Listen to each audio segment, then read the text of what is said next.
Selamat pagi teman-teman remaja, apa kabar hari ini? Puji Tuhan, kita ketemu lagi ya. Sudah lewat dari 1 bulan.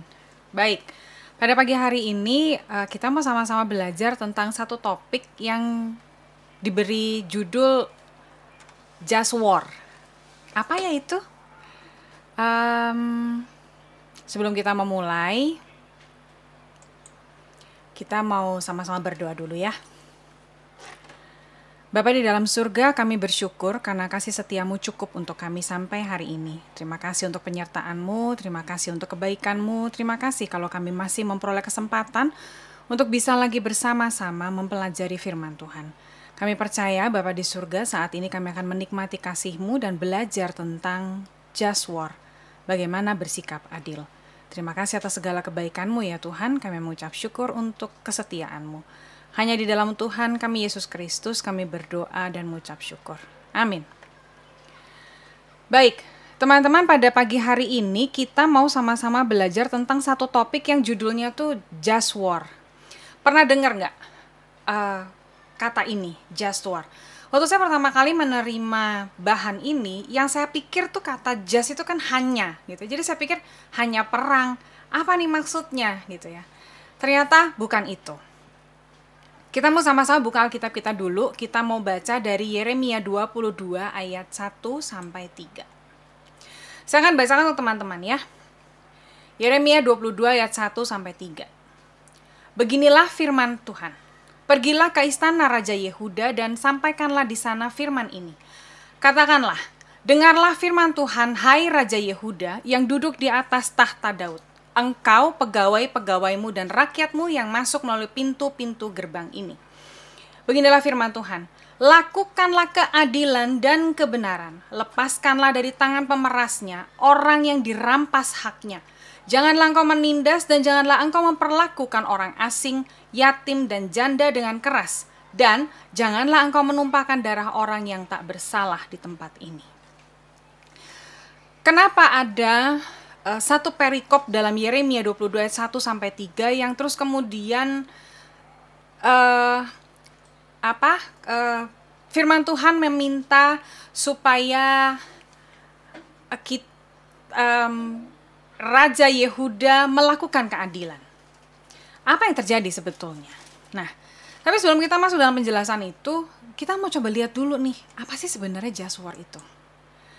John Calvin, reformator gereja, menafsirkan Yeremia 22 ayat 3 khususnya sebagai dasar dalam kekristenan bahwa perang itu tidak dilarang, asalkan dilakukan sebagai upaya untuk mewujudkan keadilan dan kebenaran. Rupanya disinilah kata just itu. Kata just itu diambil dari kata justice yang artinya keadilan. Jadi tanpa keadilan tidak akan ada perdamaian. Just war, perang yang adil, perang yang dapat dibenarkan adalah perang yang sejalan dengan prinsip kasih demi keadilan. Itu menurut John Calvin.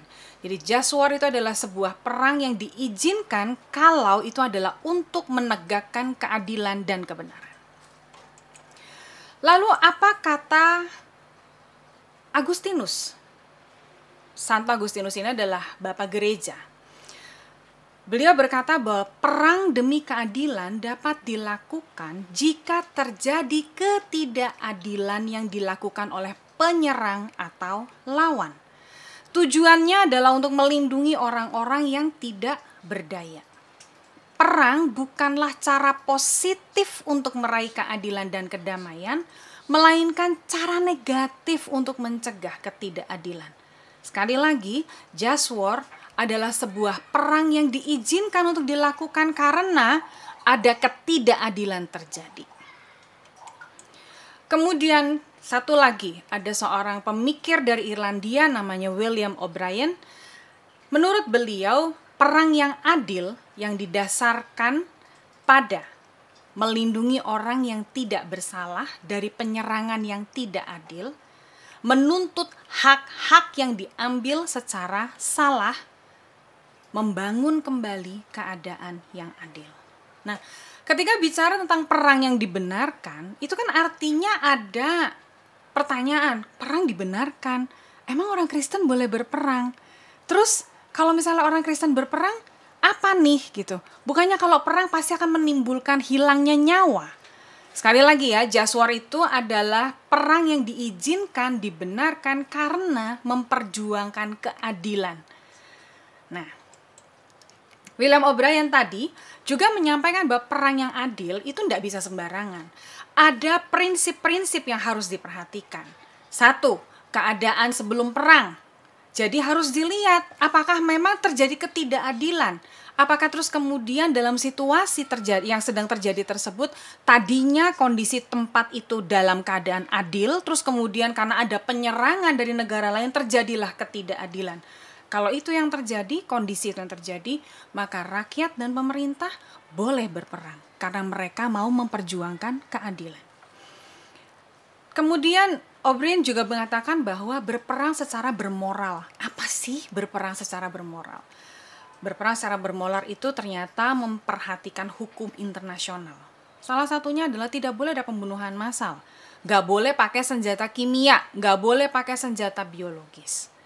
Jadi semaksimal mungkin berperangnya itu tidak dengan sembarangan. Lalu yang berikutnya lagi, keadaan sesudah perang. Nah, just war itu tidak hanya sekedar berperang. Tapi setelah berperang itu juga harus diperhatikan apa. Ternyata ada keadaan sesudah perang di mana penjahat perangnya harus diadili dengan adil. Harus direhabilitasi. Dan ada pengakuan terhadap hak-hak manusia. Jadi just war itu tidak asal. Bukan sekedar sebuah perang yang dilakukan supaya orang bisa mendapatkan apa yang dia inginkan. Supaya dia bisa menunjukkan kekuasaannya, maka dia berperang. Contoh nih, misalnya kayak sebuah negara besar menyerang sebuah negara yang kecil, karena di negara yang kecil tersebut ada sumber minyak. Itu nggak bisa kayak gitu. Itu bukan just war. Itu adalah war-nya sendiri, itu adalah perang yang merampas hak orang lain. Nah, itu tidak boleh. Nah, just war yang dimaksud di dalam bahan yang akan kita pelajari pada hari ini adalah perang yang dibenarkan dan bahkan sebagai orang Kristen itu boleh diizinkan karena untuk membela kebenaran. Lalu apa kaitannya dengan perikop yang kita baca tadi? Yeremia 22 ayat 1 sampai 3. Kita mulai dulu belajar tentang Yeremia. Yeremia ini dikenal sebagai nabi peratap. Jadi selama masa bertugasnya, dia itu menjadi seorang nabi yang selalu meratap berdoa untuk keselamatan bangsanya. Yeremia adalah putra Hilkia. Hilkia adalah seorang imam di kota Anatot yang terletak 4 km di barat daya kota suci Yerusalem. Dalam berbagai catatan, Yeremia ini mungkin keturunan Abiatar. Abiatar adalah imam yang bertugas dalam masa pemerintahan Raja Daud. Tapi terus kemudian pada masa pemerintahan Raja Absalom, anaknya Daud, Abiatar ini dipecat dan diasingkan ke kota Anatot. Di sanalah kemudian dihubungkan dengan kelahiran Yeremia yang memang lahir di kota Anatot. Yeremia dipanggil menjadi nabi tahun 628, umurnya sekitar 40 tahun. Kemudian dia melayani sebagai nabi selama 40 tahun sampai tahun 586 sebelum Masehi. Yeremia ini melayani sebagai nabi selama pemerintahan 5 raja terakhir Yehuda, kerajaan Yehuda. Nah, di tahun 597 sebelum Masehi, bangsa Israel itu mengalami malapetaka besar. Negara Yehuda di bawah pemerintahan Raja Zedekia. Raja Zedekia adalah raja terakhir kerajaan Yehuda, hancur. Saat itu seluruh pemuka agama beserta sebagian rakyat Yehuda dibawa ke pembuangan. Jadi Yeremia adalah nabi yang berada dalam satu masa di mana rakyat Yehuda, orang-orang Israel itu mengalami nasib buruk.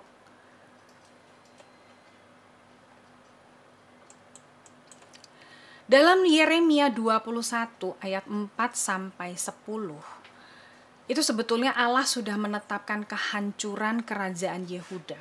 Allah sudah memberitakan bahwa Yehuda akan hancur dan jatuh ke tangan Raja Babel yang namanya Nebukadnezar. Tapi kalau kita berfokus kepada Yeremia 21 ayat 8 sampai 10, Allah juga mengatakan bahwa jika bangsa ini tidak mau jatuh ke dalam tangan Raja Babel, maka mereka harus melakukan sesuatu. Saya bacakan Yeremia 21 ayat 12. Yeremia 21 ayat 12 berkata, "Beginilah firman Tuhan, hai keturunan Daud. Jatuhkanlah hukum yang adil setiap pagi dan lepaskanlah dari tangan pemerasnya orang yang dirampas haknya, supaya kehangatan murkaku jangan menyambar seperti api dan menyala-nyala dengan tidak ada yang memadamkannya oleh karena perbuatan-perbuatanmu yang jahat." Jadi Allah sendiri sudah mengatakan bahwa kalau tidak mau jatuh ke tangan Raja Nebukadnezar, rakyat Yehuda harus bisa berlaku adil. Mereka sudah tidak boleh lagi sembarangan berlaku kepada sesamanya. Lalu kemudian kita masuk pada perikop kita. Dari Yeremia 23 berfokus kepada ayatnya yang ketiga. Beginilah firman Tuhan. Lakukanlah keadilan dan kebenaran, lepaskanlah dari tangan pemerasnya orang yang dirampas haknya. Janganlah engkau menindas dan janganlah engkau memperlakukan orang asing, yatim dan janda dengan keras, dan janganlah engkau menumpahkan darah orang yang tak bersalah di tempat ini. Raja Zedekia sudah diperingatkan kembali lagi berlaku adil. Kenapa ini jadinya perlu ditegaskan kepada seorang raja? Anda bayangkan ya teman-teman, raja itu kan kalau sekarang di Indonesia itu kan sama kayak presiden. Presiden itu punya kuasa untuk membuat keputusan-keputusan yang bisa dipakai untuk menghancurkan rakyatnya atau justru melindungi rakyatnya. Nah, disinilah prinsip keadilan itu harus terjadi. Kenapa harus diberikan kepada seorang raja? Karena raja yang punya kuasa untuk melakukan perlindungan kepada hak-hak apa yang menjadi rakyatnya. Oleh karena itu, Raja Zedekia diingatkan kalau mau aman harus berlaku adil. Dan berlaku adil itu artinya berlaku adil kepada rakyat. Tidak lagi bisa sembarangan. Disinilah terus kemudian just war itu menjadi sesuatu yang bisa dikaitkan bahwa jika terjadi perang pun tidak bisa sembarangan. Perang ini harus dilakukan supaya rakyat tetap memperoleh keadilan bagi kehidupan mereka. Seperti tadi yang dikatakan bahwa perang bukan untuk bisa mendapatkan keadilan, tapi berperang adalah supaya keadilan itu bisa terwujud. Nah, lalu gimana zaman sekarang? Kita nggak lihat perang kan? Perang yang benar-benar perang kayak film-film perang itu. Tapi tentu teman-teman juga tahu bahwa Indonesia itu ikut serta di dalam menjaga perdamaian dunia. Pernah dengar tentang pasukan Garuda ya? Nah, kontingen Garuda atau yang biasa disingkat KONGA, yang biasa disebut juga sebagai pasukan Garuda, adalah pasukan Tentara Nasional Indonesia yang ditugaskan sebagai pasukan perdamaian di negara lain. Indonesia mulai turut serta mengirim pasukannya sebagai bagian dari pasukan penjaga perdamaian PBB sejak tahun 1957. Jadi udah lama banget Indonesia juga turut serta di dalam menjaga perdamaian dunia. Nah, kalau kita bicara tentang menjaga perdamaian, itu kayaknya gede banget ya. Terus gimana nih? Apakah terus kemudian kayak sekarang ini kita masih bisa melakukan just war? Kan gak ada perangnya. Terus kalau gak ada perangnya masa kami suruh perang sendiri gitu kan? Tapi kita bicara just war itu adalah perang yang adil. Perang yang dilakukan untuk membela keadilan. Kalau kita sudah bicara tentang keadilan, artinya kita berperang melawan ketidakadilan. Dan ketidakadilan itu tidak selalu kalau terjadi perang antar negara, perang antar kampung, bukan hanya kayak gitu. Ketidakadilan bisa dalam berbagai bentuk. Salah satunya adalah ketika ada orang-orang yang tidak bisa menikmati hak mereka. Saya ambil contoh ya. Kita lihat dari Matius 25. Saya bacakan ayat 35 sampai 36. Yesus berkata, sebab ketika aku lapar, kamu memberi aku makan. Ketika aku haus, kamu memberi aku minum. Ketika aku orang asing, kamu memberi aku tumpangan.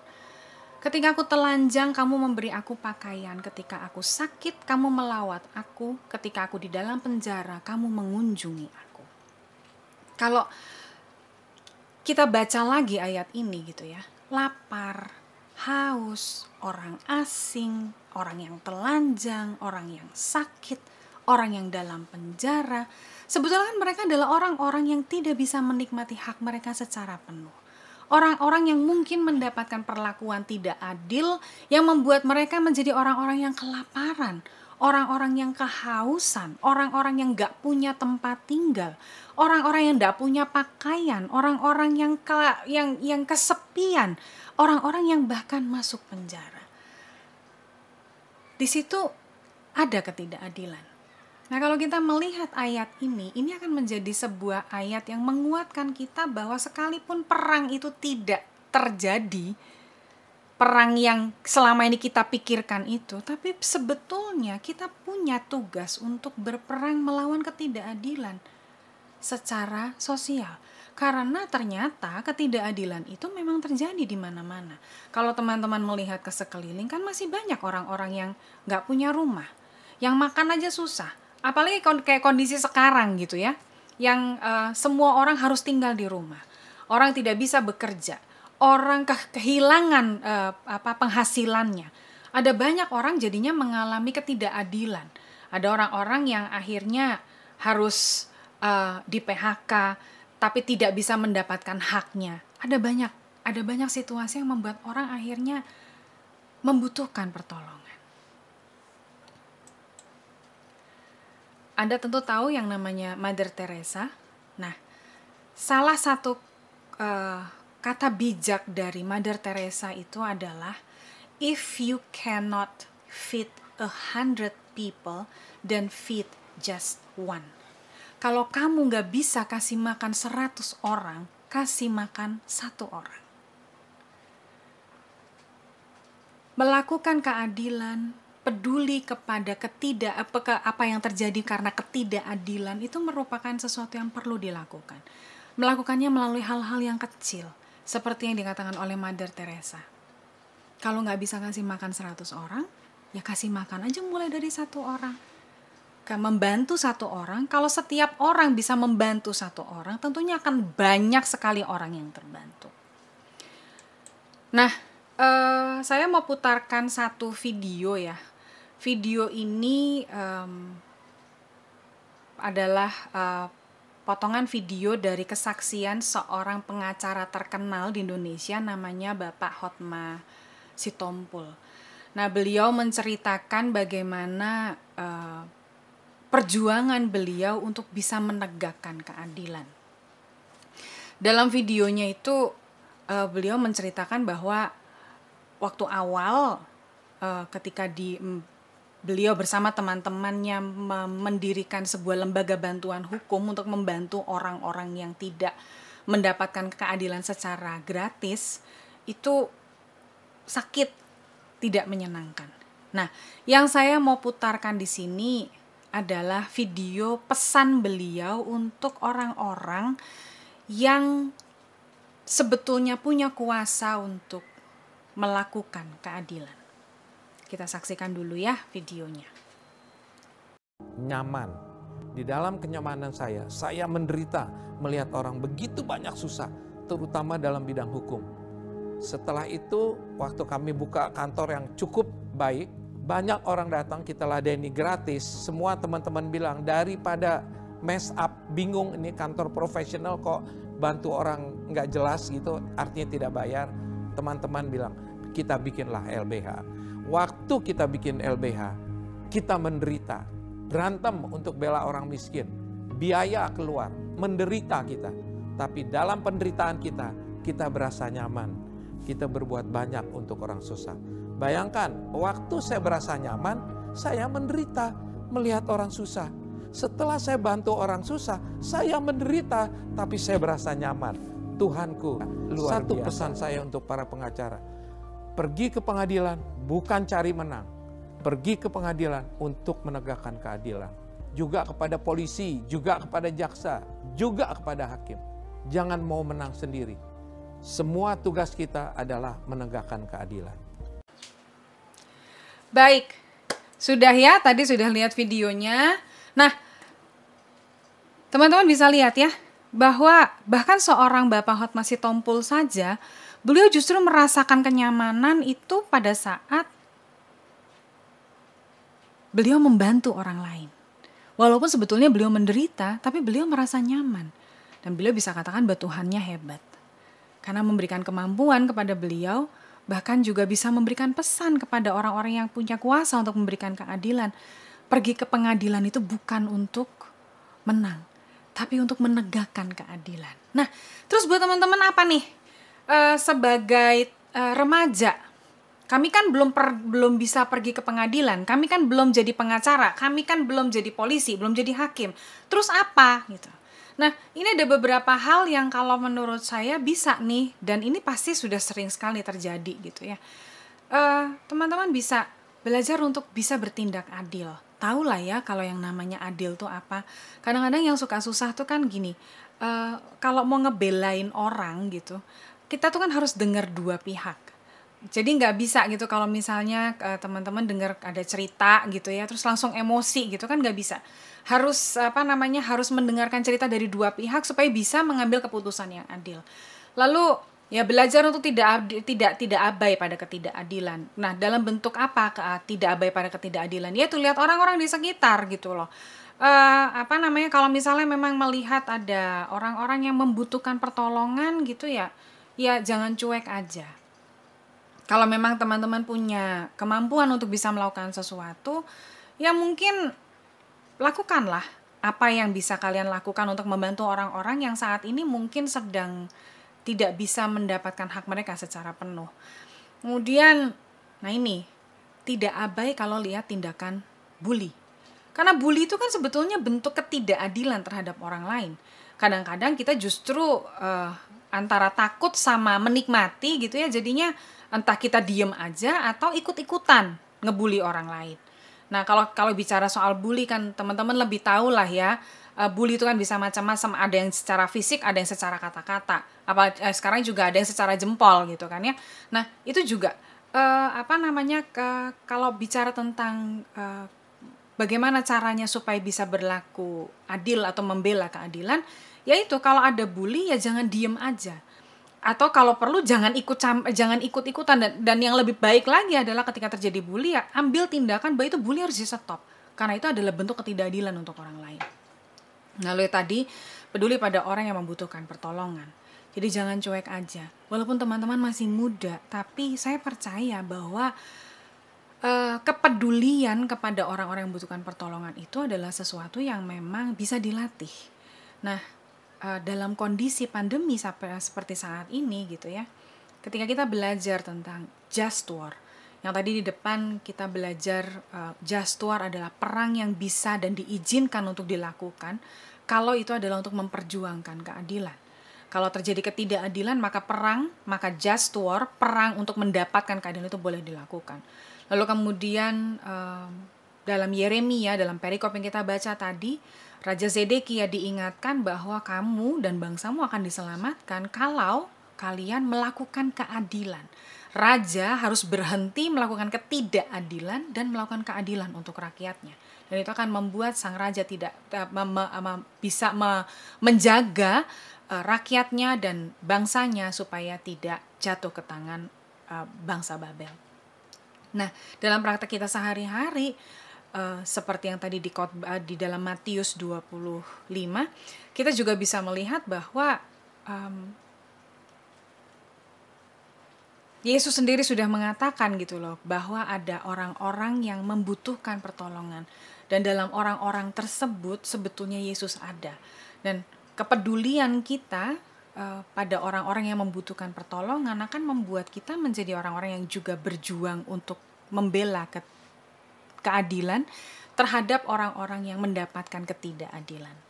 Nah, teman-teman remaja, saya sudah selesai menyampaikan renungan pada pagi hari ini. Kita mau sama-sama belajar bahwa menjadi orang yang peduli itu adalah bagian dari iman Kristen. Oleh karenanya, mari melatih diri untuk menjadi orang yang lebih peduli, untuk menjadi orang yang tidak abai pada ketidakadilan, dan menjadi orang-orang yang memiliki kasih untuk memastikan bahwa orang-orang yang membutuhkan pertolongan mendapatkan kasih, mendapatkan keadilan, dan mendapatkan pertolongan. Demikian, kiranya Tuhan memberkati, tetap menjaga kesehatan, dan biarlah teman-teman juga boleh menikmati ibadah pada pagi hari ini, sekaligus juga bisa tetap bersabar di dalam menantikan masa pandemi ini berlalu. Mari kita tutup di dalam doa. Bapa di dalam surga, kami bersyukur atas segala kebaikan-Mu. Kami bersyukur karena Tuhan begitu memahami apa yang menjadi kebutuhan kami. Oleh karena itu Tuhan Yesus, hamba-Mu ini sudah selesai berbicara, tapi kiranya Tuhan sendiri sajalah yang nantinya akan memeteraikan setiap apa yang disampaikan ini, sehingga teman-teman di tempatnya masing-masing juga boleh memahami apa yang harus mereka lakukan di dalam menjadi pejuang-pejuang untuk membela ketidakadilan, sehingga mereka juga boleh menjadi remaja-remaja yang peduli, menjadi remaja yang ringan tangan dan mau membantu orang lain karena mereka tahu bahwa Yesus juga sudah melakukannya terlebih dahulu. Terima kasih atas segala kebaikan-Mu Bapa. Di dalam Tuhan kami Yesus Kristus kami sudah berdoa dan mengucap syukur. Amin.